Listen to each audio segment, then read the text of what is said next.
Good afternoon બધાને. કોમલ મેડમે વાત કરી એ પ્રમાણે સૌ પ્રથમ આ કાર્યક્રમમાં બપોરના 2 થી 5ના ટાઈમમાં તમે બધા અહીંયા આવ્યા અને આ કાર્યક્રમમાં હાજરી આપી એ બદલ તમે બધા તાળીઓના ગડગડાટથી તમારું સન્માન કરો.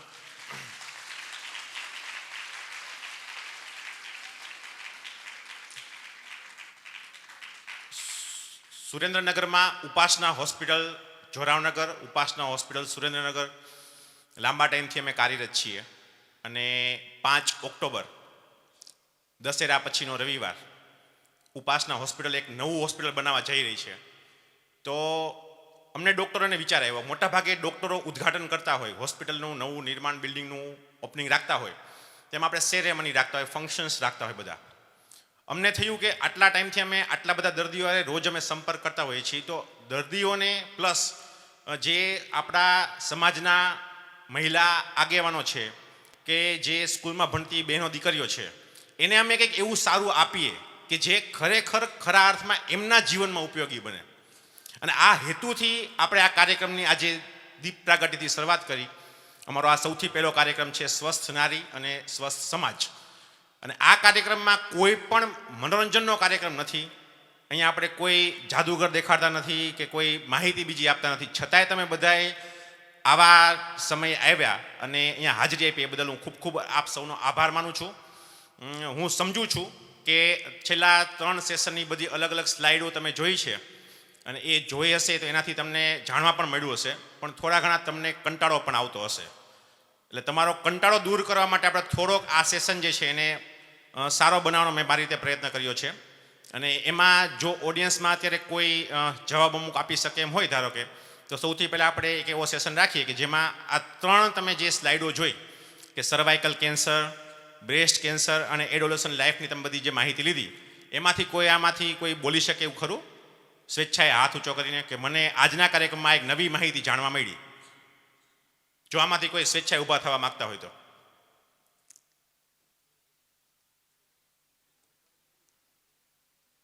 છે કોઈ સ્વેચ્છાએ વોલેન્ટિયર તરીકે ઊભા થઈને સર મારે આ કેવું છે કે આ કાર્યક્રમ અમને નવું જાણવા મળ્યું? આ જ આપણો પ્રશ્ન છે. જો મોટાભાગે હોસ્પિટલમાં ઓલો કન્સલ્ટેશન ફી આપીને ડૉક્ટર પાસે ગયા હોય ને, ઓલા સિસ્ટર એમ કહે ને કે બહાર નીકળો, તોય આમ માકા વળી 5 પ્રશ્ન પૂછે. સાહેબ ખાવાનું શું? સાહેબ ઘરે જઈને હું ધ્યાન રાખવાનું? સાહેબ બરાબર. એટલે અમને એવો પસ્તાવો થાય કે જો અમે આ કાર્યક્રમની એન્ટ્રી ફી રાખી હોત ને તો તમે બધા ઊભા થઈ ને 100 પ્રશ્ન અમને પૂછતા હોત કે સાહેબ હું ધ્યાન રાખવાનું, શું કરવાનું. બસ તમારે બધાની જે અમુક ઊંઘ ઉડી ગઈ હોય ને એના માટે જ હતું. એટલે હવે આપણે ટોપિક ઉપર પાછા આવી જઈએ. જે મારો સેશન છે આજે,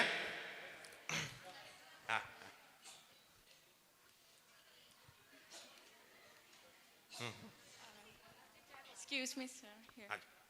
Okay, so good afternoon, everyone. Myself Halima. I would like to specially thanks Dr. Sarju sir और आप सभी को मतलब इतना मतलब सेल्फ अवेयरनेस का आपने कैंप ऑर्गेनाइज किया है. लिटरली मतलब आजकल मतलब बहुत कम लोग होते हैं जिन्हें ये अवेयरनेस होती है, और जो भी कंडीशंस होती है PCOS, PCOD, तो मतलब बहुत से लोग इसे इग्नोर कर देते. इवन मी, मतलब मुझे भी PCOS वाले सिम्टम्स नज़र आ रहे खुद में, तो मैं भी इसे इतना लाइट लेती थी and I use to ignore कि हाँ चले छोड़िए. और मैम ने भी बताया कि सबसे पहले हम घर का ख्याल रखते, लाइक बच्चों का ख्याल, हस्बैंड का, इन लॉज के संग रहना.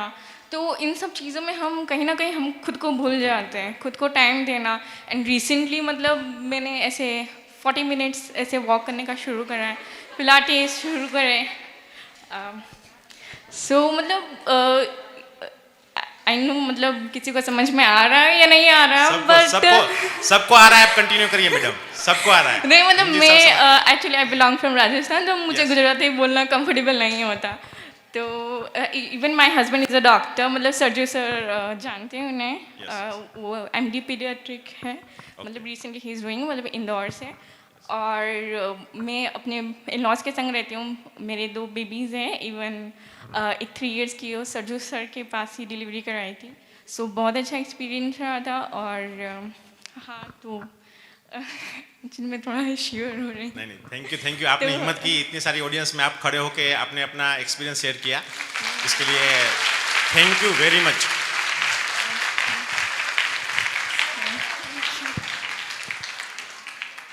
अजय मुझे ज़्यादा वक्त ज़ाया नहीं कर रही सो हाँ मतलब मेरे क्वेश्चंस भी थे मैंने ऐसे हाँ। लिखाया है और सर थैंक यू मतलब इवन जो मैम ने वैक्सीनेशन की बात की है तो Yes.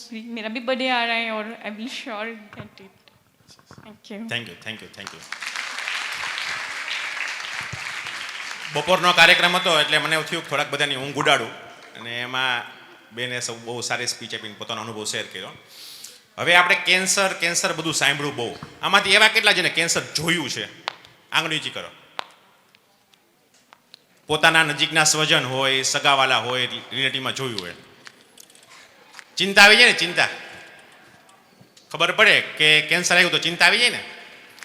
એટલે આજે છે ને મેં સ્પેશિયલ અહીંયા જે લોકો આવ્યા છે એ લોકો માટે મેં આજે એક સ્પેશિયલ કાર્યક્રમ એવો રાખ્યો કે તમારી સામે હું અત્યારે 3 એવા કેન્સરના દર્દીને સ્ટેજ ઉપર લાવવાનો છું કે જે કોઈ ચોપડીમાં લખેલી વાર્તા કે કોઈ અમારા ડૉક્ટરની લખેલી કોઈ બુક હોય એની કોઈ સ્ટોરી નથી. તમને લાઈવ ઉદાહરણ આપું છું. એ 3 દર્દી એવા છે કે જેમને કેન્સર છે, અલગ અલગ પ્રકારના કેન્સર હતા એમને, પણ એ લોકોએ સમયસર એની સારવાર લીધી, સમયસર એના રિપોર્ટ કર્યા. તો શું થયું કે એ લોકો અત્યારે આપણી સામે રૂટીનમાં તમે જેમ બેઠા છો એવી રીતે જ આપણી સામે બેઠા છે. એમને શરીરને જોઈને તમે કોઈ એમ ન કહી શકો કે આ દર્દી કેન્સરના હતા. હવે એમના શરીરમાંથી કેન્સર છે સાવ નીકળી ગયું છે એવું આપણે કહી શકીએ.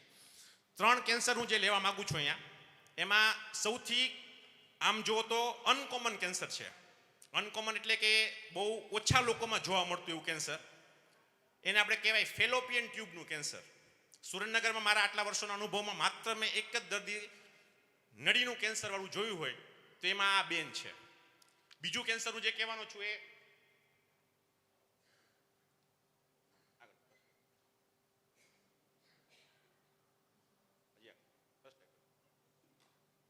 બીજું જે કેન્સર છે એ સ્તન કેન્સર, જેની આપણને ઉર્વી મેડમે વાત કરી. અને ત્રીજું જે કેન્સર હું લેવાનો છું એ છે ગર્ભાશયના મુખનું કેન્સર. હવે આપણે ફેલોપિયન ટ્યુબના કેન્સર ઉપર આવીએ. બધાને મોટા ભાગે અહીંયા જે કાર્યક્રમમાં બેઠા છે એમને ખબર જ છે કે એક આપણા શરીરમાં ગર્ભાશયની કોથળી હોય જેને આપણે યુટ્રસ કહીએ. એની સાથે 2 જોડાયેલી ઓવરીઝ એટલે કે અંડાશય હોય કે જ્યાં બીજ બનવાનું કામ થતું હોય. અને એ બંનેનું જોડાણનું કામ કરે એને આપણે કહીએ ફેલોપિયન ટ્યુબ. તમે બધા સાંભળ્યું હોય કે નસબંધીનું ઓપરેશન કરાયું, બાળક બંધનું ઓપરેશન કરાયું, બાળક હવે આગળ જોતા નથી એટલે ઓપરેશન કરાયું. એ ઓપરેશનમાં ડૉક્ટરો શું કરતા હોય કે જે આ 2 નળી આપણને દેખાય છે એ નળી છે વચ્ચેથી બંધ કરી નાખતા હોય. એટલે આમ જુઓ તો નળી શરીરનું મહત્વનું અંગ તો કહી શકાય, પણ એમાં કેન્સર થાય ને એ બહુ રેર કેન્સર છે. અને એ જે કેન્સર છે એ રેર કેન્સરની સારવાર જો સમયસર આપણે કરાવીએ તો આપણને રિઝલ્ટ મળે. અને એ કેન્સરના જે દર્દી છે નામ છે એમનું ગીતાબેન સતાપરા, અને બેન પોતે અત્યારે એક સ્કૂલ શારદા ગીતા વિદ્યાલયના પોતે આચાર્ય પણ છે. અને એ બેનને જ હું અહીંયા સ્ટેજ ઉપર બોલાવીશ કે જે આવી અને એમનો આખો અનુભવ શેર કરે. ગીતાબેન સતાપરા.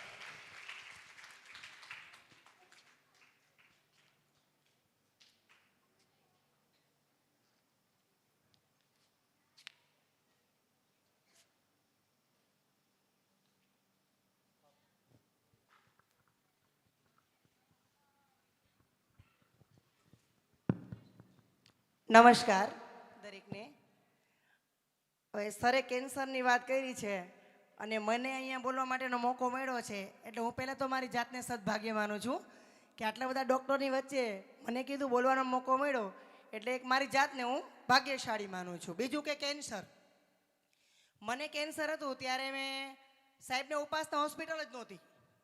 પછી મેં સાહેબ રાજસ્થાન હતા ત્યારે મેં એમને જાણ કરી, મારા રિપોર્ટ મોકલા કે સાહેબ મને આ રીતના રિપોર્ટ આવ્યા છે ને પેડુમાં વારંવાર દુખે છે. પછી સાહેબે રિપોર્ટ જોયા અને રિપોર્ટ જોયા બાદ મને કીધું કે બેન તમને પ્રોબ્લેમ છે કેન્સરનો. મેં કીધું કોઈ વાંધો નહીં, કેન્સર તો હોય તો મટી જાય. હું હતું કેન્સર છે પણ મને એવું નહોતું કે હું મરી જઈશ. એનું કારણ મેન ને મેન હોય તો પાર્થ સાહેબ એક જ તે. જ્યારે હું રાજકોટ હોસ્પિટલમાં દાખલ થઈ ત્યારે હું એમ થયું કે હું જીવીશ કે નહીં જીવું. ઘરનાને તો કંઈ નહીં, કદાચ હું નહીં જીવું, પણ પાર્થ સાહેબને જોઈને એટલે મને એમ થાય કે હું જીવી જઈશ. હવે મને કાંઈ પ્રોબ્લેમ નથી, હું જીવવાની છું એ ફાઇનલ છે. કારણ કે એમને મને ટ્રીટમેન્ટ જ એટલું સરસ, એમની હાજરીમાં મારું ઓપરેશન થયું છે. એમને મારું ઓપરેશન કર્યું ત્યારબાદ નિયમિત રીતે અત્યારે હું 3 મહિને સોનોગ્રાફી કરાવું છું, CN25 ના રિપોર્ટ કરાવું છું, પ્લસ અત્યારે હું રાજકોટ એ નથી જતી, અમદાવાદ એ નથી જતી. બધા રિપોર્ટ હું મારા સરને જ બતાવી દઉં છું, પાર્થ સાહેબને તે કે સાહેબ આ રિપોર્ટ છે, મારે શું કરું? સાહેબ એમ કે ઓકે ગુડ, સારા રિપોર્ટ છે, કોઈ પ્રોબ્લેમ નથી. બીજું કે સાહેબનો હું જેટલો આભાર માનું એટલો ઓછો છે, કારણ કે રાજસ્થાની નોકરી કરતા હું એમની સ્કૂલ જે સાદા ગીતા વિદ્યાલય છે, સાહેબ પોતે એના સંચાલક છે, એમાં હું આચાર્ય તરીકે કામ કરું છું. હવે ત્યાંથી એ મારી ટ્રીટમેન્ટ માટે હાજર થયા અને મારે જ્યાં સુધી ઓપરેશન શરૂ કર્યું ત્યારથી હું ભાનમાં ન આવી ત્યાં સુધી સર પોતે હાજર રહ્યા ને પછી મને કીધું ગીતાબેન કેમ ઓકે? મેં હા સર ઓકે. મેં કીધું હવે બસ ઓકે જ છું, મને કાંઈ થવાનું જ નથી. અને જેટલો હું સાહેબનો આભાર માનું એટલો ઓછો છે. અને હજુ કેન્સરની દર્દી છું, મને એવું લાગતું જ નથી કે હું કેન્સરની દર્દી હતી. એનો જેટલો આભાર માનું એટલો સાહેબનો ઓછો છે. થેન્ક યુ સાહેબ.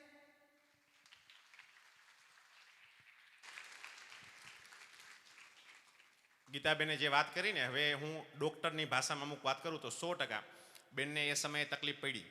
કેન્સર નિદાન થયું, નિદાન થયા પછી ઓપરેશન કર્યું, ઓપરેશન પછી બેનને આપણે કીમોથેરાપી પણ આપવી પડી. કીમોથેરાપી આપી એટલે પછી બેનને જે અત્યારે વાળ તમે જે જોવો છો એ વાળ પણ મોટા ભાગના ખરી ગયા હતા. અને અત્યારે તમે જે બેનના હેર જોવો છો એ નેચરલી એમના હેર આવેલા છે, બેને કોઈ વીક પહેરી હોય ત્યારે એવું નથી. એટલે ઘણી વખતે આપણે શું છે, કેન્સરની સારવાર અને કેન્સરની ચિંતા, પહેલાં કેવું હોય કે કેન્સર થાય એટલે આપણે સૌથી પહેલી બીક હોય કેન્સર મટશે કે નહીં. એકવાર કેન્સરનું ઓપરેશન પતી જાય ને પછી આ બધા સાઈડના પ્રશ્ન ચાલુ થાય. મોટાભાગે અમારા ગાયનેકમાં એવું જ થતું હોય કે ડિલિવરી કરાવીને એટલે પહેલો પ્રશ્ન એ આવે નોર્મલ થશે કે સિઝેરિયન થશે. ધારો કે નોર્મલ થઈ ગઈ, સારી રીતે અમે નોર્મલ કરાવી નાખી, તો કે બાબો આવ્યો કે બેબી આવી? ધારો કે બાબો આવ્યો તો પાછો પ્રશ્ન ચાલુ થાય કે હવે આ છોકરો સ્કૂલમાં ભણશે કે નહીં ભણે. ધારો કે એને સ્કૂલમાં આપણે મૂક્યો તો પાછો પ્રશ્ન એ આવે કે એનો પહેલો નંબર આવશે કે નહીં આવે. પહેલો નંબર આવી ગયો, બચારો 12મા સુધી પહોંચી ગયો, ભણી ગણીને કદાચ ચાલો ધારો કે એને જે બ્રાન્ચ જોઈ છે એ બ્રાન્ચ એને લઈ પણ લીધી, પછી પાછો પ્રશ્ન એ આવે કે હવે એ મારી પસંદગીની છોકરી લગ્ન કરશે કે નહીં કરે. ધારો કે તમારી પસંદગીને એને માન આપી અને તમે ગોતવા ગયા હોય એની યારે છોકરી યારે લગ્ન કર્યા પછી પાછું તમે એને જ કહેવા જાવ હવે તારી વહુ મને સાચવતી નથી. એટલે પ્રશ્ન બધા એવા હોય છે કે એનો કોઈ દિવસ અંત જ નથી આવતો.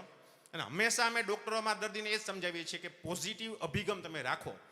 લાઈવ મેં જોયેલું છે કે દવા 100% અસર કરે, ઓપરેશન પણ 100% અસર કરે, પણ છેલ્લે તમારો વિલ પાવર, તમારી પોતાની અંદરની જે શક્તિ છે એ એટલો જ ભાગ ભજવે છે. એટલે દરેક આજના કાર્યક્રમમાં આ જે ઇન્ફોર્મેશન અમે તમને આપીએ છીએ એ એટલા માટે આપીએ છીએ કારણ કે ઘણા બધા અહીંયા લેડીઝ આગેવાનો એવા છે કે જે લોકો અલગ અલગ સમાજ સાથે સંકળાયેલા છે. અમુક લોકો સ્કૂલના શિક્ષિકાઓ છે, અમુક લોકો પ્રોફેસર છે, લેક્ચરર છે, અલગ અલગ જગ્યાએથી તમે બધા આવો છો. આ માહિતી એટલે શેર કરીએ છીએ કારણ કે આ માહિતી તમારે આગળ શેર કરવાની છે. તમારે આ બધી વસ્તુ બીજા લેડીઝને, બીજી દીકરીઓ બહેનોને પૂરી પાડવાની છે, જેથી કરીને લોકોમાં જે કેન્સરની બીક છે એ બીક નીકળે. અને તમે બધા અહીંયા જે બેઠા ને સ્ટેડિયમમાં, જેટલા અહીંયા ફિમેલ બેઠા છો, જેટલા બહેનો દીકરીઓ અહીંયા બેઠા છો, તમે બધા નસીબવાળા છો. શું કામ નસીબવાળા છો? કારણ કે સ્ત્રીઓના કેન્સર મેડમે કીધું એ પ્રમાણે જોખમી 100% છે, પણ સ્ત્રીઓના કેન્સર એકેય એવા નથી કે જે જીવલેણ હોય, એટલે કે જેમાં તમારું મૃત્યુ થઈ જાય જો તમે એની સમયસર સારવાર કરાવો તો. પુરુષોના કેન્સર મોટાભાગના એવા છે કે આવ્યું એટલે પતી ગયું. તમે કદાચ વહેલા જાગી ગયા હોય અને સારવાર લો તો પુરુષોના માની લો કે આપણે એવો એક ડેટાબેઝ કાઢીએ કે પુરુષોને કેટલાને કેન્સર થયા અને સ્ત્રીઓને કેટલાને કેન્સર થયા, એમાંથી તમે એવો આંકડો કાઢો કે પુરુષોએ સમયસર સારવાર લીધી, ટ્રીટમેન્ટ કરાવી, સર્જરી કરાવી અને બચી ગયા, અને એવો નવો તમે ડેટા લેડીઝનો કાઢો તો લેડીઝના મોટાભાગના કેન્સરના તમને આ ડેટા છે એ પોઝિટિવ મળશે. એટલે તમે બધા અહીંયા જે બેઠા એ નસીબવાળા છો કે કદાચ ધારો કે ભૂલથી નહીં ન કરે નારાયણને તમારા શરીરમાં કેન્સર આવ્યું તો એનો સમયસર આપણે સારવાર કરાવી શકાય. હવે બીજા જે દર્દી હું અહીંયા જે બોલાવવા માગું છું એ છે સ્તન કેન્સર. છાસિયા બાલુબેનને હું વિનંતી કરીશ કે સ્ટેજ ઉપર આવે. લઈને આવો બેનને, જોડે લઈને આવો.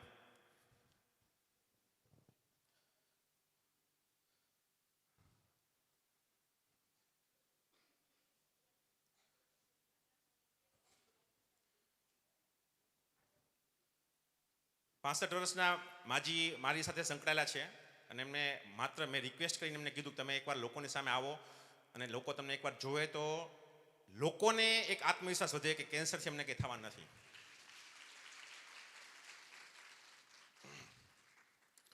બોલી નહીં શકે ઉંમરના કારણે, એટલે હું એમના રીતે હું જ બોલું છું.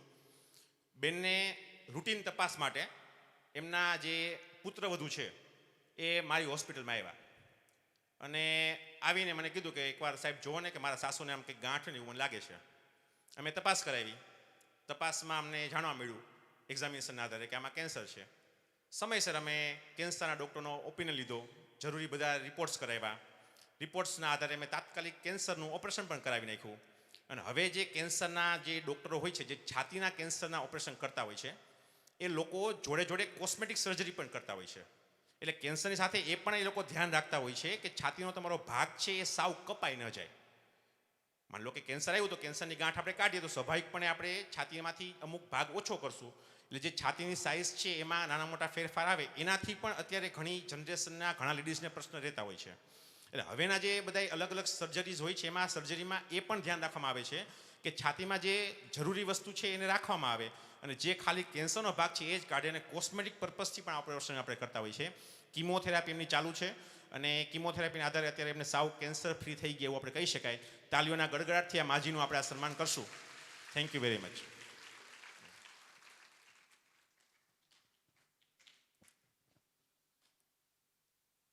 ત્રીજા જે મારે કેન્સરની વાત કરવી છે, ગર્ભાશયના મુખનું કેન્સર. ડૉક્ટર કોમલ મેડમે આપણને સ્પીચમાં સમજાવ્યું એ પ્રમાણે કોથળીના મુખનું કેન્સર, સર્વાઇકલ કેન્સર.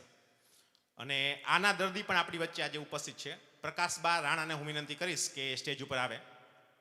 તાલીઓના ગડગડાટથી આપણે પ્રકાશબાનું સન્માન કરીએ. સાવ સાચી વાર્તા તમને કહું તો પ્રકાશબા છે ને એક આશા વર્કર છે. તમે સાંભળ્યું આશા વર્કર એટલે હેલ્થ હારે સંકળાયેલા જે વર્કર હોય એ આશા વર્કર કહેવાય. એટલે મોટાભાગે એ આશા વર્કર તરીકે પ્રકાશબાની જવાબદારી શું હોય કે એમના વિસ્તારમાં કોઈ ગર્ભવતી મહિલા હોય કે એમના વિસ્તારમાં કોઈ મહિલાને લગતા પ્રોબ્લેમ હોય તો એ લોકોને દવાખાને કઈ રીતે લઈ જવા, શું સારવાર આપવી, આ બધું પ્રકાશબા સંભાળતા હોય. અને પ્રકાશબા જ્યારે મારા દવાખાને આવ્યા, એક એમના કોઈ રિલેટિવ દર્દી હતા, એમને લઈને આવ્યા અને વાતમાંથી વાત નીકળી. મને કે સર લાંબા ટાઈમથી મેં કે સોનોગ્રાફી કરાવી નથી, માસિક તો મારા જતા રહ્યા છે, તો શું લાગે તમને સોનોગ્રાફી કરાવી નાખું મારી? એટલે ઘણા બધા મારા રિલેટિવ દર્દી આવ્યો હોય, રિલેટિવ એ મને આવી રીતે પ્રશ્ન પૂછતા હોય. એટલે મેં પ્રકાશબાને કીધું હા એવા જ છો તો હાલો ભેગા ભેગું આપણે સોનોગ્રાફીથી જોઈ લઈએ. એટલે કોઈ સ્પેશિયલ ડૉક્ટર પાર્થ પાસે બતાવવા જવું છે એ રીતે પ્રકાશબા મારી પાસે નહોતા આવ્યા. અને આ રીતે વાતચીત થઈ એટલે મેં તરત જ તેમને સિસ્ટરને કહી અને એક્ઝામિનેશન ટેબલ ઉપર લીધા અને મેં એની તપાસ કરી. ડૉક્ટર તરીકે અમારા અનુભવના આધારે હવે અમે એટલું કહી શકીએ, ભલે રિપોર્ટ આપણે કન્ફર્મ કરાવતા હોય પણ એક જ નજરે અમે એટલું તો કહી શકીએ કે આમાં કેન્સર આવશે કે નહીં આવે. અને મેં એમની તપાસ કરી. હવે તમે વિચાર કરો કે ડૉક્ટર તરીકે મારા કોઈ ઓળખીતા બેન છે જે મારી પાસે ખાલી રૂટીન ચેકઅપ માટે આવે છે ને એ પણ વાતમાં અને મારે અચાનક એવો બોમ્બ ફોડો ને તમને કેન્સર છે, કેવી અઘરું પડે. અને પાછા એ બીજા કોઈ બેન હોય ને તો હું મોટા ભાગે શું કરું કે એમ કહું તમે બહાર બેસો, તમારા સગાવાલાને બોલાવું, વાતચીત કરું. અને ધારો કે હું કરું તો પ્રકાશબા પોતે હેલ્થ વર્કર છે, એમાં એ પોસિબલ નહોતું કારણ કે એને ખબર જ છે કે સાહેબ મને બહાર કાઢીને મારા કોઈ રિલેટિવને બોલાવે એનો મતલબ કે કંઈક પ્રોબ્લેમ હોય. એટલે મેં ડાયરેક્ટ પ્રકાશબાને સીધી વાત કરી કે પ્રકાશબા મને લાગે છે કે કેન્સર જેવું ડાઉટ છે, આપણે એકવાર સોનોગ્રાફી રિપોર્ટ, બાયોપ્સી રિપોર્ટ બધા રિપોર્ટ કરાવીએ, MRI CT સ્કેનની જરૂર હોય એ પણ બધું આપણે કરાવીએ, પણ નિદાન કરવું મને લાગે છે કે જરૂરી છે ને આજે આપણે કરાવીએ. હવે આમાં રાહ જોવા જેવું મને લાગતું નથી. પહેલો શબ્દ પ્રકાશબાના મોઢામાં શું નીકળ્યો? 2 દીકરા સાહેબ પરણાવી દીધા છે, હવે મારે કે જરૂર નથી, રહું કે ન રહું. મેં કહ્યું પ્રકાશબા રહો ન રહો એ પ્રશ્ન પછી નો થઈ ગયો. તમે જે રીતે મારા ઓળખીતા છો એ જોતા મારે આ કેસમાં રિઝલ્ટ લાવવું પડે અને ફરજિયાત લાવવું પડે. 80 વર્ષના માજી અમારી પાસે કોઈ આવ્યા હોય તો અમે ડૉક્ટર તરીકે એમ જ કહીએ કે છેલ્લો શ્વાસ જીવે છે ત્યાં સુધી અમે દવા ઇન્જેક્શનથી એ માજીની ઉંમર 80માંથી 81 કરીએ. ડૉક્ટર તરીકે અમારું કામ એ છે કે દરેક વ્યક્તિને અમારા નોલેજથી જેટલી ઉંમર એની વધારી શકતા હોય એ વધારવાનો પ્રયત્ન કરીએ. અને પ્રકાશબા હેલ્થ વર્કર હતા એટલે એમને મારી વાત માની. પછી અમે બધા રિપોર્ટ કરાવ્યા, રિપોર્ટના આધારે સારવાર ચાલુ કરી. બીજો પ્રશ્ન આજે પ્રકાશબા છે એનો જ આ ઉદાહરણ તમને આપી દો કે મોટાભાગે આમાંથી ઘણાને એવું થતું હોય કે સાહેબ કેન્સર તમે કરો છો, કેન્સર આવ્યું પછી અમારે એ ખર્ચા તો કાઢવાના ને. ઘરે તમારે કહેવાનું ને કે ભાઈ આ કેન્સર છે તો આટલા રૂપિયા થાય, આટલું ઓપરેશન, અમદાવાદ જાઓ, કીમોથેરાપીમાં જાઓ, રેડિયોથેરાપી લો, અલગ અલગ ખર્ચા, આટલા પૈસા કાઢવા ક્યાંથી? એ અચાનક ઘરમાંથી. આ પ્રકાશબા તમારી સામે ઊભા છે, એમને માત્ર શરૂઆતના જે 1-2 રિપોર્ટ આપણે કહીએ ને એનો ખર્ચો આવ્યો, પછીનો 1 પણ રૂપિયાનો ખર્ચો પ્રકાશબાને ભોગવો નથી પડ્યો. કારણ કે સરકાર દ્વારા મા કાર્ડમાં કેન્સરની સારવાર બધી મળે જ છે. કાર્ડનો ઉપયોગ કરીને એમને સારામાં સારી જગ્યાએ ટ્રીટમેન્ટ લીધી. ગર્ભાશયના કોથળીના મુખના કેન્સરમાં બહુ સારી વાત એ છે કે એમને ઓપરેશન આવ્યું નથી, માત્ર ને માત્ર શેક અને માત્ર ને માત્ર કીમોથેરાપીથી એમનું કેન્સર છે મટી ગયું છે. મટી ગયા પછી એમને પાછા જેટલા રિપોર્ટ થાય બધા રિપોર્ટ કરાવ્યા છે અને ક્યાંય કોઈ કેન્સરનો 1% ભાગે આવતો નથી. સર્જરીની તો બિલકુલ જરૂર નથી પડી. પ્રકાશબાને હું વિનંતી કરીશ કે એમનો અનુભવ એ પોતે શેર કરે. હાલો, જય માતાજી. અમે જો ગામડામાં હોય એટલે ઓછી ખબર પડે, પણ જો સાહેબને એટલું એ હતું તે હું અત્યારે જીવતી ન કરી. સાહેબને મેં ના જ કીધું તું કોઈને કહેશો જ નહીં સાહેબ, કેન્સર કોઈને મટ્યું નથી ને મટવાનું નથી. પણ સાહેબ કે ના પ્રકાશબા, મારે તમને તમારા દીકરાને ફોન કરીને હું કહી દઉં કે, પણ મને કોઈ દિવસ તકલીફ જ નથી પડી. આટલા વખતથી હું 2 વર્ષ થયા, મારા 3જું વર્ષ બેઠું. 6 મહિને હું રિપોર્ટ કરાવું છું, રિપોર્ટે સારા. હું તો એમ કહું, હે સાહેબનું બેનનું બધાને સાથે બહુ સારું થજો. મારા ભગવાન તરીકે મારા આવી અને મારા છોકરાનું એ રાખ્યું અને એ થઈ ગયું. હું તો એવા આશીર્વાદ આપું છું, સારા કામ કરાવે અને એ કરે મને. Thank you. ફરીથી હું 3 કેન્સરના દર્દીને અહીંયા સ્ટેજ ઉપર બોલાવીશ. પ્રકાશભાઈ રોકાજો, રોકાજો. ઉપાસના અને ગ્લોબલ IVFના તમામ ડોક્ટરોને હું વિનંતી કરીશ કે સ્ટેજ ઉપર આવી આ 3 કેન્સરના દર્દીનું આપણે તાલીઓના ગડગડાટથી અને બુકેથી સન્માન કરશું. કારણ કે આ આપણી જીવતી વાર્તા છે. આ લોકો તમારી સામે ઊભા છે એ તમને હિંમત આપવા માટે આવ્યા છે. માત્ર અમારી લાગણીને માન આપીને એ લોકો પોતાના પ્રશ્ન સાથે સ્ટેજ ઉપર આવ્યા છે. દરેક મિત્રો અહીંયા જે હાજર છે બહેનોને વિનંતી કરીશ કે તાલીઓના ગડગડાટથી આપણે આ 3 મહિલાઓનું સન્માન કરીએ.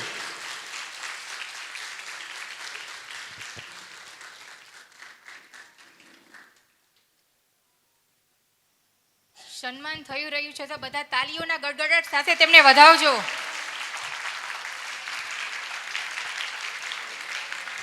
હલો, એક સરસ મજાનું ઉદાહરણ સમાજમાં કે આજે આ વડીલોના આશીર્વાદથી જ એમ કહી શકાય કે આ ગ્લોબલ હોસ્પિટલ આકાર લઈ રહી છે.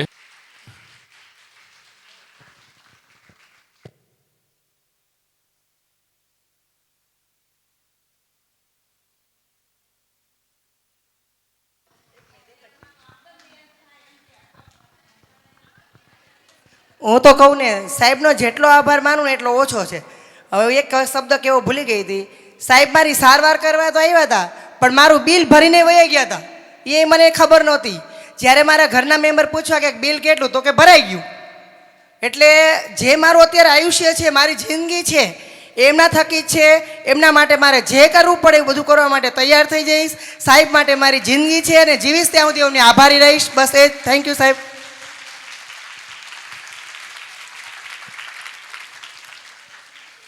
ખૂબ આભાર આપ બધાનો. બસ હવે હે ને સાચું મારું ચાલુ થયું બોલવાનું. એટલે હવે હું તમને બધાને બોર કરવાનો છું. અને પ્રોબ્લેમ પાછો એવો છે કે તમારે જે નથી સાંભળવું ને એ બધું મારા ભાગે આવ્યું છે. ટોપિક તમે વાંચો જો, નારીનું સ્વાસ્થ્ય અને પોષણયુક્ત આહાર. કેટલું અઘરું કામ. સ્ટેજ ઉપરથી મારે તમને એવું કહેવાશે ને કે તમારે પાણીપુરી ખાવાની, પીઝા ખાવાના, નૂડલ્સ ખાવાના, આવું મારે કાંઈ બોલાશે નહીં. એટલે આજે એવો અઘરો ટોપિક મને આવ્યો છે ને કે તમે બધા છેલ્લે એમ કહો પાર્થ સાહેબ એમને હેરાન કરી નાખ્યા. સ્લાઇડ છે, મોટા ભાગે બધા અહીંયા એજ્યુકેટેડ લોકો છે, એટલે હું જે ટેકનિકલ બધી વાત છે એની ડિટેલિંગમાં આપણે નહીં જઈએ. બોડીમાં સંતુલિત આહારની જરૂર પડે. કોઈ ડૉક્ટર પાસે તમે ગયા હોય તો ડૉક્ટર પણ તમને એમ કહેતા હોય કે બધી વસ્તુ ખાવાની, બધા અલગ અલગ પ્રકારના પોષક તત્વો તમારા શરીરમાં જાય એવો તમારે ખોરાક લેવો. આવું મોટા ભાગે ડૉક્ટર આપણને સલાહ આપતા હોય. પરંતુ પ્રશ્ન આપણો ત્યાં જ આવીને અટકી જાય કે જે ભાવતું હોય આપણે ખાવું હોય, અને જે આપણને ભાવતું હોય ને જે આપણે ખાઈએ એમાં આપણને એટલા સારા પોષક તત્વો મળતા હોતા નથી. નોર્મલ આપણે બોડીની વાત કરીએ તો શરીરની જે આપણી ચયાપચયની જરૂરિયાત છે એમાં આપણે બોડીમાં કાર્બોહાઈડ્રેટ આપણે 50 થી 60% જોઈએ. પ્રોટીન છે એનો ભાગ 10 થી 15% હોવો જોઈએ. અને ટોટલ જે ફેટ છે જેને આપણે ચરબી કહીએ કે જે 20 થી 30% આપણા શરીરમાં જવી જોઈએ. હવે તમને બધાને વંચાય જ છે કે મુખ્ય પોષક તત્વો એટલે કે ઉર્જા આપતા ખોરાક કે જેમાં આપણે કાર્બોહાઈડ્રેટ્સ અને ચરબી, તો એમાં આહાર વસ્તુઓ લખેલી જ છે કે સમગ્ર અનાજ, જવાર, બાજરી, તેલ, ઘી, માખણ, સૂકો મેવો, તેલીબિયા, એમાંથી શું શું મળે એ બધું એમાં લખેલું જ છે. અને આ બધું મોટા ભાગે આપણને ખબર જ છે. હવે પ્રોબ્લેમ શું છે, ખબર બધી છે પણ અમલ થતો નથી. અને આ પ્રશ્ન છે એનું સોલ્યુશન આપણે કઈ રીતે લાવવું જોઈએ. એટલે આના માટે છે ને આપણે થોડોક આ સેશનને પાછો હું ઇન્ટરેક્ટિવ કરું છું. આમાંથી એવા કેટલા કે જે હાઉસવાઈફ હોય, આંગળી ઊંચી કરો. હાઉસવાઈફ હોય એવા પોતાનો હાથ ઊંચો કરો. Thank you. ઘણા બધા આમાં એવા છે કે જે લોકો હાઉસવાઈફ છે. સૌથી અઘરામાં અઘરું કામ હોય અને સૌથી મોટી જવાબદારીવાળું જો કામ હોય ને તો એ હાઉસવાઈફનું છે. અને આજે આ કાર્યક્રમમાં ભલે આ ડૉક્ટરને કે ઉપાસનાને લગતી વાત જ નથી, હવે જે વાત કરું છું એ હાવ અલગ જ ટોપિકની વાત છે. પણ મને એવું લાગે છે કે આ કાર્યક્રમમાં આટલા બધા જાગૃત અને શિક્ષિત મહિલાઓ તમે આવ્યા છો અને એમાં ઘણી બધી એવી દીકરીઓ પણ છે કે જે નાની ઉંમરની છે. એના માટે હવે હું જે વાત કરું છું ને એ બહુ સાંભળવી જરૂરી છે. પ્રેક્ટિકલી છે ને મારા માતા છે એ વર્કિંગ વુમન હતા, એટલે કે મારા માતા છે એમની સરકારી નોકરી ચાલુ હતી અને સરકારી નોકરી જોડે મારા મમ્મી છે એ હાઉસમાં પણ બધા કામ કરતા હોય. એટલે મારા મમ્મીએ બંને રોલ નિભાવેલા છે. મારા સાસુ છે તો એ ખાલી હાઉસવાઈફ છે. હવે હાઉસવાઈફનો સૌથી મોટો પ્રશ્ન ક્યાં હોય કે એ જે કામ કરતા હોય ને એની કોઈ વેલ્યુ જ ન હોય. Thankless job. અત્યારે આપણે આમાંથી એવા કેટલાક જેના ઘરે કોઈ કામવાળા બેન આવતા હોય, જે કામ કરતા આવતા હોય એવા કેટલા આંગળી ઊંચી કરો તો? કામવાળા બેન આવતા હોય એવા કેટલા? ઘણા બધા, બધાના ઘરે આવે ને. થોડીક છે ને મને શું ઓલું કામવાળા બેન હમણાંથી કામનો મારે પનારો ન હોય એટલે મારી પાસે માહિતી નથી. અત્યારે આપણે કપડાનો ભાવ કેટલો હારે? કપડાં ધોવાળા બેન છે કેટલા રૂપિયા લેતા હોય? જો અહીંથી એમ કે છે 1000 લેતા હોય. પછી વાસણ ટોકડા બેન કેટલા લેતા હોય? એ 1000 રૂપિયા લે, હાલો બરાબર. પછી ઘરમાં કચરા પોતાના ભાવ શું હાલતા હોય? એ 1000. આ બધું 1000માં હો, તે મોંઘવારી વધી ગઈ. ધારો કે આપણે હજી એક સ્ટેજ આગળ જઈએ અને આપણે એમ કહીએ કે ઘરમાં જમવાનું બનાવવા માટે બેન રાખવા છે તો એનો ભાવ શું ચાલતો હોય? 5000. વિચારો 5000માં પછી તમે કોઈ બધું બનાવે? ન બનાવે ને. માની લો કે દીકરાનું અલગ, દીકરીનું અલગ બને, સાસુ સસરાનું અલગ બનાવવાનું, તમારું અલગ, પતિનું અલગ, એવું બને? એ ન બને ને. બધું મારે એની પાસે બનાવડાવવું હોય, સવારનું, બપોરનું, સાંજનું, તો કેટલા રૂપિયા લે? 10000. આંકડા જોજો તમે બધા. બહુ મહત્વની, બહુ ઇમ્પોર્ટન્ટ વાત છે. આપણો આ કાર્યક્રમ અત્યારે યુટ્યુબ ઉપર લાઈવ થાય છે. આ કાર્યક્રમ આપણો યુટ્યુબ ઉપર લાઈવ થાય છે અને બહુ મહત્વની વાત છે આ તમારા બધા માટે. હવે બહેનોએ બધાએ મને જે આંકડા આપ્યા, આમાં હું બીજા હવે એક્સ્ટ્રા પૈસા જોડતો નથી કે જેમાં તમે શોપિંગ કરી દો, તમારા દીકરા માટે વસ્તુ લઈ દો. એવા તો આપણે કોઈ કામવાળા હજી રાખતા નથી. અમુક લોકો એ પીએ રાખતા હોય ઘરમાં, એવા પીએ રાખતા હોય જેને આપણે કહીએ સેલિબ્રિટી. એના માટે એવા માણસો હોય કે જે એના રિલેટિવ માટે ગિફ્ટ પણ લઈ આપતા હોય. આપણે એમાં નથી જતા, આપણે ખાલી બેઝિક કામના આંકડા ગણ્યા. આ આંકડા અત્યારે જો ટોટલ આપણે મારીએ તો 20000 પહોંચે. તો જેટલી આમાં હાઉસવાઈફ બેઠા હો ને બધાએ આજથી ને ઘરે જઈને કહેવાનું છે કે જો હું કચરા વાળું ને તો મારા 1000 રૂપિયા મહિને મને મળવા જોઈએ. ઘરમાં જે રસોઈ તમે મારી પાસે બનાવડાવો હોય એના મારે 10000 રૂપિયા જોઈએ. અને આ હું કામ એ તમને કહું. અત્યારે કેવું હોય, તમે સાસુ સસરાની બીક કે શરમે ધર્મે કામ કરતા હોય, વડીલ છે, રિસ્પેક્ટ આપણે આપતા હોય, એમના કામ કરવાના જોઈએ. એ આપણી ભારતીય સંસ્કૃતિ છે, એનો વિરોધ નથી, કરવાનું જ છે કામ. પતિ હોય, પતિ આપણા પરમેશ્વરની સંસ્કૃતિ ભારતીય હોય તેમાં આપણે એના કામ પણ કરતા હોય. અહીંયા સુધી વાંધો મોટાભાગે સ્ત્રીને આવતો નથી. પણ જ્યારે હાઉસવાઈફ સ્ત્રી 40-50 પહોંચે ત્યારે એનો દીકરો અને એની પુત્ર, એનો પૌત્ર, આ બધા એને એવું કહે તને ક્યાં કંઈ આવડે જ છે? તને ક્યાં મોબાઈલ ઓપરેટ કરતા આવડે? તને ક્યાં ઇંગ્લિશ વાંચતા આવડે? તને ક્યાં ઇંગ્લિશ લખતા આવડે? અને ત્યારે પછી શું તકલીફ પડે? પતિએ તો પૈસા આપણને આપ્યા હોય, આપણે એમ કંઈક શોપિંગ કરવું છે તો આપે પૈસા. આખી જિંદગી સૌથી વધારે કામ કરવાનું અને આખી જિંદગી સૌથી વધારે પૈસા માટે કોઈકની પાસે હાથ ફેલાવતો રહેવાનો. એટલે હવેની જે નવી પેઢીની લેડીઝો છે ને, આ જાગૃતિ કાર્યક્રમમાં આજે હું તમને એક નવી જાગૃતિ લાવું છું કે જો હાઉસવાઈફની તમે જોબ પસંદ કરી, એ પણ એક જોબ છે ને, બહુ ઇમ્પોર્ટન્ટ જોબ છે. ફોરેન કલ્ચરમાં હવે જેમ હાઉસવાઈફ છે એમ હાઉસ હસબન્ડ બને છે. હવે એ કન્સેપ્ટ આવવાનો છે જ ને, આવવો જ પડશે. લેડીઝો બધા કામ કરશે તો એ કન્સેપ્ટ આવવાનો જ છે. એટલે હવે જેટલા લેડીઝો બેઠા આ વસ્તુ ખાસ ધ્યાન રાખવાની કે આપણે ઘરે જઈને ડિમાન્ડ કરવાની છે કે જો હું કચરા વાળી દઉં આખા મહિનો થાય, મને 1000 રૂપિયા મળી જવા જોઈએ. પોતા કરી દઉં એના મને 1000 મળવા જોઈએ. જમવાનું મને 1000 મળવા જોઈએ. એ 20000 આપણે આપણી પાસે એફડી કરાવવાની. અને એ 20000માં તમારે પાર્લરમાં જઈને વાપરવા હોય, ઉડાડવા તો ઉડાડો, ફરવા જાવ ફરવા જાઓ, પણ જીવનભર માટે તમે કોઈ ઉપર આર્થિક રીતે ડિપેન્ડેબલ ન રહેવા જોઈએ. સાચી વાત છે ખોટી વાત છે? અને આ વસ્તુ તમારે પતિને ન શીખડે કે હાલો પતિને કહી શકાય એવું નથી, કે આપણે સસરાને કે સાસુને કહી શકાય એવું નથી. દીકરાને કહી શકો, દીકરાને તમે સમજાવી શકો, દીકરીને સમજાવી શકો ને, આપણે એ ચાલુ કરીએ. જેથી કરીને જે હાઉસ વાઇફ છે ને એની વેલ્યુ હું તો એમ કહું છું વર્કિંગ વુમનથી પણ વધારે હોવી જોઈએ.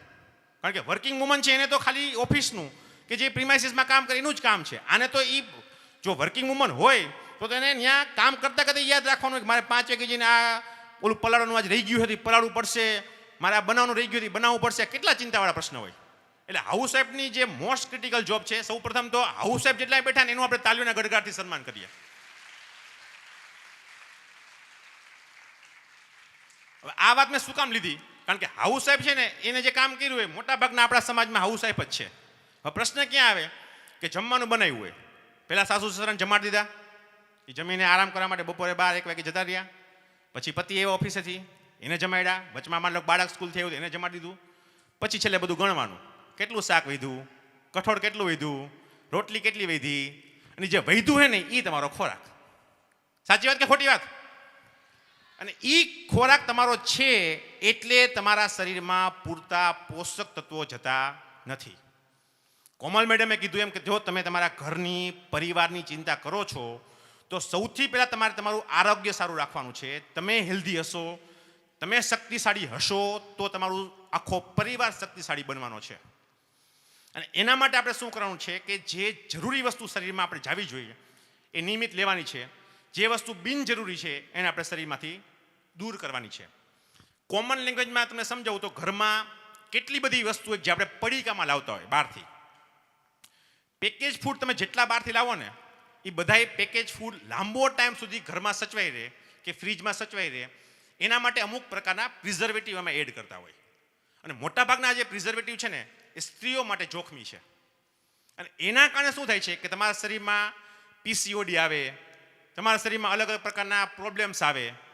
તમે બધા ઘણા બધા અહીંયા બેઠા છે કહેતા હશો કે સાહેબ આ પીસીઓડી હમણાં બહુ ચઈ ગયું છે. 20 વર્ષ પહેલાં તમે કોઈ પીસીઓડી સાંભળ્યું નહોતું.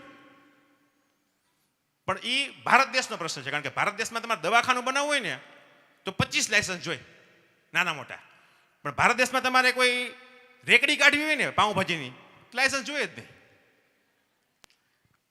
ભારત દેશમાં તમારે પાણીપુરી રેકડી કાઢવી છે કે તમારે કોઈ ફૂડ હોટલ બનાવી છે તો હવે આ ફૂડ એન્ડ ડ્રગના અમુક કાયદા આવ્યા, બરાબર. પણ ભારત દેશમાં આ વસ્તુના કારણે શું થયું છે કે ફૂડ એડલ્ટ્રેશન, અમુક પ્રકારના જે તત્વો હોય એ તત્વો ખરાબ તત્વો આપણા શરીરમાં જવા માંડ્યા. એના કારણે દિવસે દિવસે આપણું આરોગ્ય છે બગડવા માંડ્યું. એટલે હવેનો જે આપણો સમાજ છે, જેવે આપણું કલ્ચર છે, એમાં આપણે ખાસ ધ્યાન શું રાખવાનું છે કે જે બિનજરૂરી વસ્તુ આપણા શરીરમાં ખોટી રીતે જાય છે એને આપણે દૂર કરવાની છે. ભલે ભાવતું નથી પણ આપણે આપણા શરીર માટે ખાવાનું છે. શરીર માટે ડૉક્ટર પાસે તમે ગયા હોય તમને કીધું જ હોય કે સારો ખોરાક. મારો જે ઓપીડીમાં સ્ટાફ હોય ને એને બધું પાકું થઈ ગયું હવે. કારણ કે સવારથી 90 દર્દી સાંભળાવે ને એને બધું આવડતું જાય. હમણાં કે સાહેબ ચાલુ કરશે. પેશન્ટ માટે નવું હોય, પહેલી વાર હોય, સમજાણું. પણ હવે સ્ટાફ માટે નવું હોય એટલે એ તરત કે સાહેબ શું ખાવાનું, એટલે હું ચાલુ કરું કે તમારે ને પહેલાં 3 મહિના હોય હું એવું કહું તમારે કેળા નહીં ખાવાના, હું આવું કહું. એટલે અમારા 2 પાછા હોશિયાર પેશન્ટ આવ્યા હોય. એ કે સાહેબ કેળા તો સારા નહીં, કે કેલ્શિયમ ન મળે, કે તમે તો કેળા ના પાડો કે. એટલે પછી મારે સમજાવવું પડે કે કેળાને પીળા કરવા માટે, યલો કરવા માટે જે દવા વપરાય છે માર્કેટમાં એનું નામ છે ઓક્સિટોસિન. અને ઓક્સિટોસિન દવા જે રહી એ અમે ડિલિવરીનો દુખાવો ઉપાડવા માટે ચાલુ કરી. જે પૂરા મહિને ડિલિવરી અમારે કરાવી હોય ત્યારે અમે જે દવાનો ઉપયોગ કરીએ એનું નામ છે ઓક્સિટોસિન. આ અમારી ડૉક્ટરની ચોપડીમાં ન લખ્યું હોય, ગૂગલમાં ન લખ્યું હોય. ગૂગલને થોડી ખબર કે ભારતમાં બધા ઓક્સિટોસિન વાપરે પણ કેળા પીડા કરે છે. એટલે મારે એને સમજાવવું પડે કે ભાઈ એટલે મેં ના પડી. અમુકને ડાઉટ પાર્સેપ તો કંઈક નવું લેવા છે કે.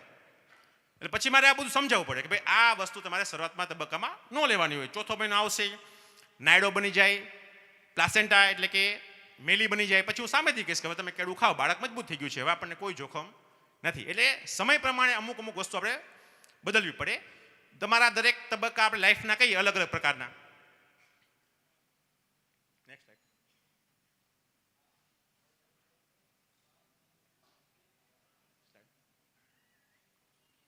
તમારા જીવનના અલગ અલગ આપણે તબક્કા કહીએ તો શરૂઆતના જે તબક્કો હોય, નાની ઉંમર આપણી, પછી આપણી મુગ્ધાવસ્થા ચાલુ થાય અને છેલ્લે આપણે પ્રૌઢાવસ્થામાં પહોંચીએ. દરેક તબક્કે શરીર નક્કી છે કે આટલી કેલરી મારે આ તબક્કે જોઈએ, બરાબર. અને એ બધી કેલરી આપણે મેળવવા માટે સારા પોષક તત્વો આપણે શું કરવાનું છે? Balance diet. બેલેન્સ ડાયટ આપણે કોને કહીએ? તો કઠોળ છે એમાં આપણે 4 કઠોળ પકડી લો તમે: મગ, મઠ, ચણા અને વટાણા. પ્રોટીન આપણને આમાંથી સારા મળે. એ સિવાયના બીજા કઠોળનો પણ તમે ઉપયોગ કરી શકો. નિયમિત આપણે એવું કરીએ કે ઘરમાં આપણે એક કઠોળનું શાક બનાવવાનું. તમને પ્રોટીન મળ્યું, પ્રોટીન તમને મળ્યું, તમારા પતિને મળ્યું, તમારા આખા પરિવારને મળ્યું.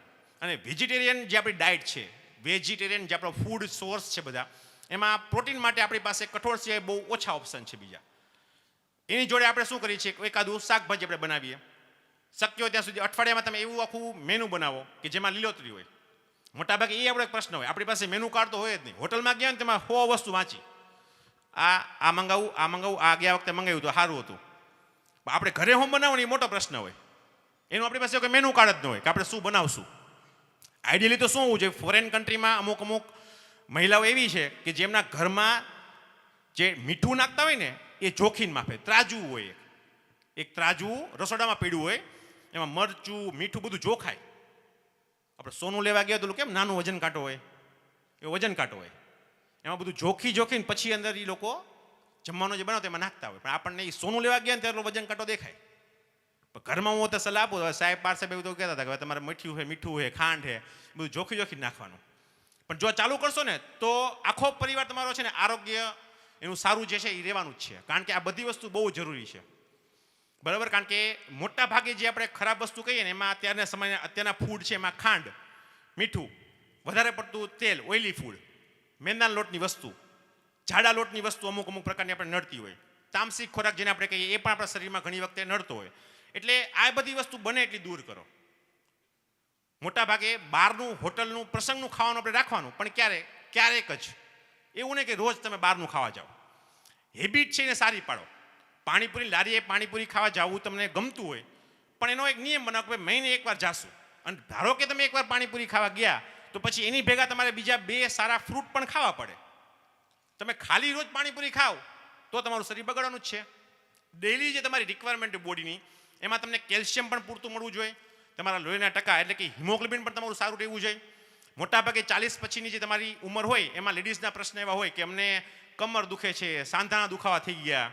મોટાભાગે વિટામિન ડી ની ડેફિશિયન્સી, કેલ્શિયમની ડેફિશિયન્સી ત્યાં બધું થતું હોય છે. એટલે વધારે આ સેશનને હું ખેંચતો નથી, તમે બધા ઓલરેડી થાકેલા છો.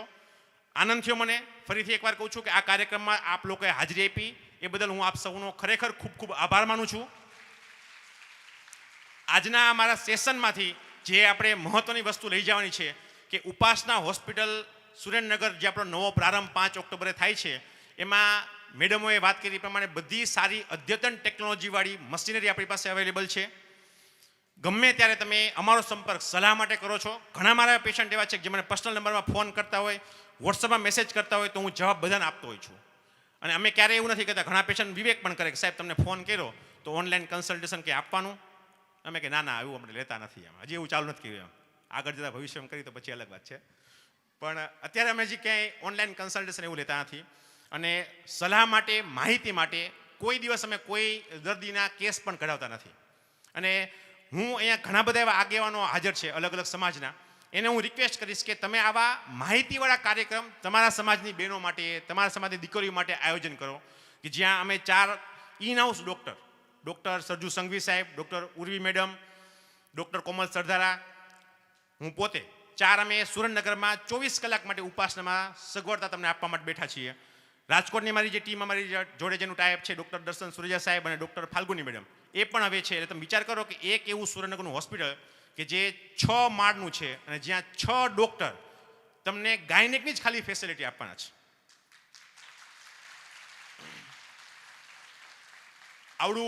આવડું મોટું દવાખાનું બનાવીને તો અમુક લોકો સલાહ પણ આપે કે સાહેબ નીચે તમે ઓલી 4 દુકાન પાડી દીધી હોત તો સારું ન પડે કે. અમુક સલાહ આપે સાહેબ 2 માળી ઓલા બાળકોને ડૉક્ટરને આપી દો તો તમારે સારું ન પડે, આવક તમારી વધી ન જાય. આવક વધારવા માટે ઉપાસના હોસ્પિટલે આજ સુધી કોઈ કામ કર્યા નથી. આજે અમે તમારી સામે છીએ એ તમારા વડીલોના આશીર્વાદના કારણે છીએ. અને 5 ઓક્ટોબરથી અમે જે મોટું એક અમારું ઉપાસના હોસ્પિટલનું સપનું સાકાર કરવા જઈ રહ્યા છીએ, હું આશા રાખું કે આપ સૌના આશીર્વાદ અને બ્લેસિંગ્સ અમને કાયમ મળતી રહેશે. એની ટાઈમ અમે તમારા માટે હાજર છીએ. Thank you very much.